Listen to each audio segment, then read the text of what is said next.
So guys, champions league Bayern versus PSG 3-0 on aggregate और 2-0 on the night. और आप लोग मेरे से पूछ रहे थे प्रेडिक्शन और मैं हमेशा यही कह रहा था कि बायर्न जीतेगी ये फिक्सचर। मेसी और एम्बाप्पे का मैजिक होगा तो कुछ हो सकता है, अगर मतलब इंडिविजुअल ब्रिलियंस के ऊपर रिलाई करती है। और बायर्न म्यूनिख जो है वो एक प्रॉपर टीम है जो कि एज अ टीम खेलती है और एज अ यूनिट खेलती है, प्लस उनके पास क्वालिटी भी बहुत ज्यादा है और पूरा एक स्क्वाड है उनका, right. They are one of the favourites to win the Champions League. उनका स्क्वाड, उन्होंने स्क्वाड पूरा बिल्ड किया हुआ है चैंपियंस लीग जीतने के लिए, बड़े मैचेस जीतने के लिए। And on the other hand PSG के पास अच्छी स्टार्टिंग 11 है, बट बेंच से कुछ भी नहीं है, ठीक है। और उस अच्छी स्टार्टिंग 11 के अंदर भी वो बहुत ज्यादा रिलाय कर रहे होते हैं अपने फ्रंट 3 प्लेयर्स के ऊपर या फ्रंट 4 प्लेयर्स के ऊपर। या to be honest, I hats off to Julian Nagelsmann. मुझे बहुत ज्यादा इंप्रेस किया आज नागल्समैन की गेम प्लान ने। अगर आप फर्स्ट हाफ के अंदर देखें तो वी ऑल वर एक्सपेक्टिंग कि यार पीएसजी का बेस्ट चांस है क्या। पीएसजी का बेस्ट चांस ये है कि वो कॉम्पैक्ट रहेंगे, थोड़ा सा लो ब्लॉक के अंदर बैठेंगे और they will hit Bayern on the counter attack, और they will use the best option they have to use pace of Mbappe who will run behind the defence. और अगर बायर्न जो कि नॉर्मली हिस्टोरिकली और specially under Nagelsmann also high line खेलती है, ठीक है, लेकिन बायर्न ने हाई लाइन नहीं खेली फर्स्ट हाफ के अंदर। तो उनकी स्ट्रेटेजी फर्स्ट हाफ के अंदर क्या थी कि वो बहुत higher up the pitch press नहीं कर रहे थे जैसे वो नॉर्मली करते हैं, और पूरा ऑलमोस्ट ऑपोजिशन हाफ के ऊपर उनके जो वो डिफेंस लाइन होती है, ठीक है। तो सारे प्लेयर्स ऑलमोस्ट ऑपोजिशन हाफ के अंदर होती है, इतनी ज्यादा हाई लाइन होती है। हालांकि अच्छे डिफेंडर भी थे, लेकिन आपको अडेप्ट करना होता है डिपेंडिंग ऑन द पोजीशन। उन्होंने किया, उनको पता था कि बेस्ट चांस उनका यही है कि Mbappe will run behind the defence और विराटी और मेसी जो है वो उनको सर्विस प्रोवाइड करेंगे। और 2-3 ओकेजन्स में की भी मेसी ने, जहां पे एम्बाप्पे बहुत क्लोज थे। और उसके अलावा एक और पास था जो कि एम्बाप्पे का गोल था और फाउल हो गया था उसके अंदर एम्बाप्पे, तो वो that was the plan from PSG. लेकिन बायर्न ने उस चीज को आइडेंटिफाई किया और बहुत ज्यादा हाई लाइन नहीं खेली। और आपने देखा होगा कि पहले हाफ के अंदर पोजीशन पीएसजी का ज्यादा था, बिकॉज ऐसा नहीं है कि पीएसजी का पोजीशन इसलिए ज्यादा था बिकॉज कि वो डोमिनेट कर रहे थे, वो इसलिए ज्यादा था कि बायर्न ने उनको रखने दिया था, बिकॉज वो हाई लाइन नहीं खेल रहे थे, वो उतना ज्यादा ऊपर चढ़ के नहीं खेल रहे थे। उनको फ्रस्ट्रेट करना था पीएसजी को, और बिल्कुल भी वो स्पेसेस नहीं दे रहे थे, जैसे चाहे मेसी हो, चाहे वो एम्बाप्पे हो, चाहे वो विराटी हो। ये इन 3 प्लेयर्स के ऊपर स्पेशली जब बॉल आती थी, वो 3 प्लेयर उनके ऊपर चढ़ जाते थे। तो ये एग्जांपल है टीम वर्क की, जो कि हम हमेशा एसोसिएट करते हैं बायर्न म्यूनिख से, कि they play as a team. और जो टीम मतलब एज ए यूनिट खेलती हैं, जो कि अडेप्ट करती हैं डिफरेंट सिचुएशंस के ऊपर, वही ज्यादा डीप जाती हैं इस तरह के टूर्नामेंट्स के अंदर। पीएसजी लुक मतलब बिल्कुल डिसओरिएंटेड लग रही थी पीएसजी, ठीक है। तो सेकंड हाफ के अंदर मैं मैच के हाफ टाइम के ऊपर भी ये कह रहा था कि क्लियरली प्लान ये दिख रहा है यहां पे बायर्न का, कि वो फर्स्ट हाफ के अंदर फ्रस्ट्रेट करेंगे, बहुत हायर अप द पिच नहीं खेलेंगे, they will not let Mbappe run behind the defence, बहुत ज्यादा हाई लाइन नहीं खेलेंगे, और इट वर्क फॉर देम। और 0-0 था। उसके बाद जब वो सेकंड हाफ के अंदर आए, मेरे हिसाब से पीएसजी के पास पहले 10 मिनट में चांस था कि वो गोल कर लेते। उसके बाद उन्होंने सेकंड हाफ के अंदर आपको higher up the pitch press करना था। जो पहला गोल निकला था वो इसलिए निकला था, नॉर्मली जो जिस तरह प्रेस किया था पहले गोल के अंदर बायर्न ने, इसी तरह बायर्न करती है शुरू के मिनट से higher up the page. Second half में आपने देखा पूरी हाई लाइन थी, ऑपोजिशन हाफ के अंदर बायर्न खेल रही थी, पोजीशन भी डोमिनेट कर रही थी, चांसेस भी ज्यादा क्रिएट कर रही थी बायर्न, और तंग किया हुआ था, ठीक है, जो नॉर्मली बायर्न देखती है। तो उनका गेम प्लान ये था कि पहले हाफ के अंदर उनको न्यूट्रलाइज करना है, मेसी और एम्बाप्पे को, स्पेशली एम्बाप्पे को।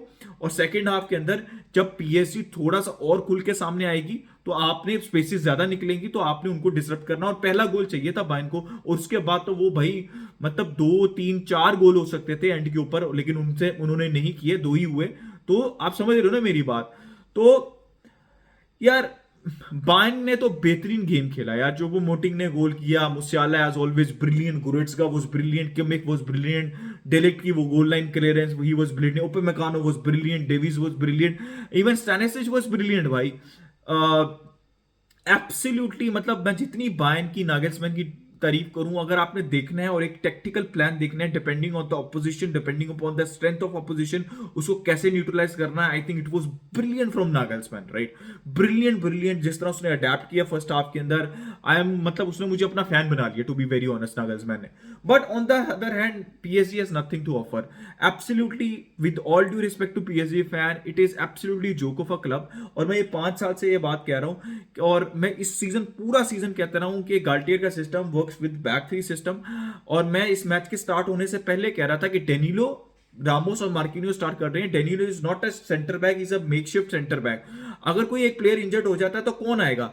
मार्किनियोस इंजर्ड हुए, मिक्विले आए, वो भी इंजर्ड हो गया, और फिर एक और प्लेयर आया। तो ये तो इनका गेम प्लान है, और यहां पे तो जाके वो फंस जाते हैं। तो इन्होंने इस चीज को आइडेंटिफाई नहीं किया। मिडफील्डर भरी जा रहे थे, कार्लोस सोलार को ले आए, फैबिन रूइज को ले आए, रेनाटो सांचेस को ले आए। तो मतलब जो मेन इश्यू था, जो मेन सिस्टम है गाल्टियर का, बैक थ्री सिस्टम है, वो तो आइडेंटिफाई किया ही नहीं उन्होंने। तो मतलब आपने करना क्या था उसके बाद? तो यार यार पीएसजी क्या है यार, मुझे समझ नहीं लगती भाई, पीएसजी की करना क्या चाहती है? अब क्या दोबारा गाल्टियर को सैक कर देंगे, फिर एक नया मैनेजर लेके आएंगे?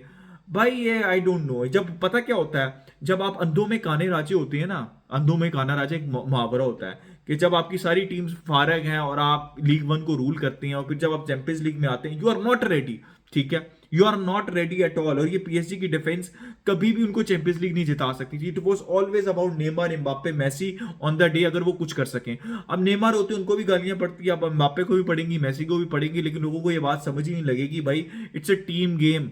टीम गेम है। जितने मर्जी बड़े प्लेयर इकट्ठे कर दो, मैं डॉर्टमंड में हालैंड था, मेसी बार्सिलोना में था, रोनाल्डो यूवेंटस में था, लेकिन जब टीम अच्छी नहीं है, टीम ऐसा मतलब कनेक्टेड नहीं है, कोई उनके अंदर सिनर्जी नहीं है, तो कुछ नहीं कर सकते भाई इंडिविजुअल प्लेयर, चाहे वो जितने बड़े।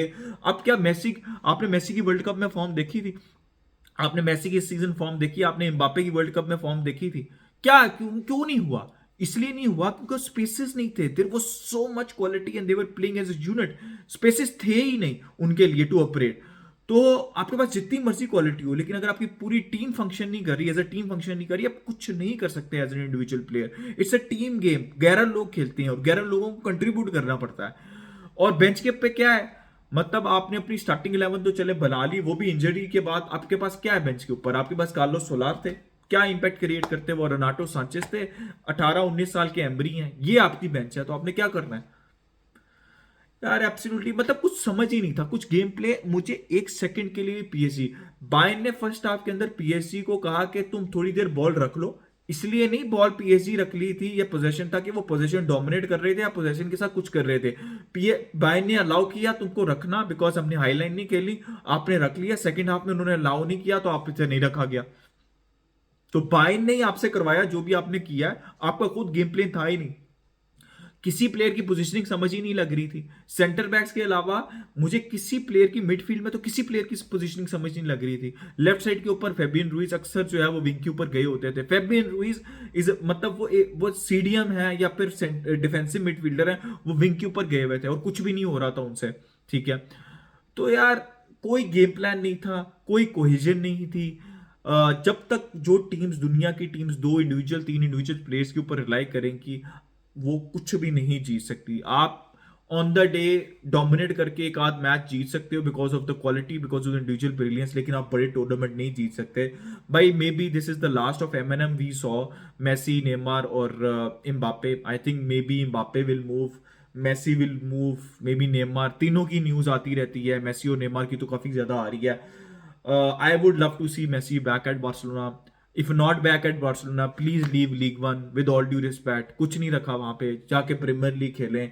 मतलब यही मैचेस हैं 4-5 जो आते हैं चैंपियंस लीग के, उसके अलावा you are irrelevant throughout the season. और एम्बाप्पे से बड़ा बेवकूफ कोई नहीं है जो कि रियल मैड्रिड को, मैं बारसा फैन हूं, आई थिंक मेरे से ज्यादा झटका किसी को ना लगता कि बारसा फैंस को, कि वो एम्बाप्पे आते रियल मैड्रिड में। लेकिन भाई मतलब इतना स्टूपिड डिसीजन के पीएसजी में रुकने का यार, मतलब। और उसके अलावा मैं यार, मेसी ने भी गलत डिसीजन लिया पीएसजी जाके। भाई आप ऐसी टीम्स में नहीं जाते और ऐसी लीग्स में आप नहीं जाते जहां पे it's all about champions league, वरना सारा इंटरेस्ट ही खत्म हो जाता है थ्रू आउट द सीजन। तो यार absolutely pathetic from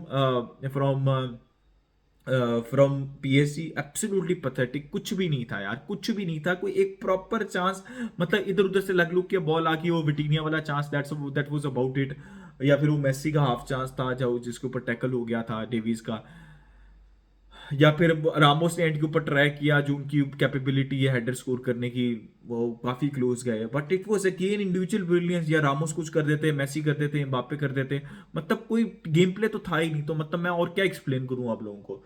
absolutely pathetic from PSG, they deserve to go out. और लेट्स सी कि एमएनएम का क्या होता है। और absolutely brilliant from Nagelsmann, brilliant game plan from Nagelsmann, और brilliant execution from Bayern Munich team. और Bayern Munich are one of the favorites, I think the ultimate favorites for this year's Champions League. So guys, this was my opinion. अपना opinion दे comment section में, like, subscribe, share, keep enjoying football. Until next time, goodbye from me.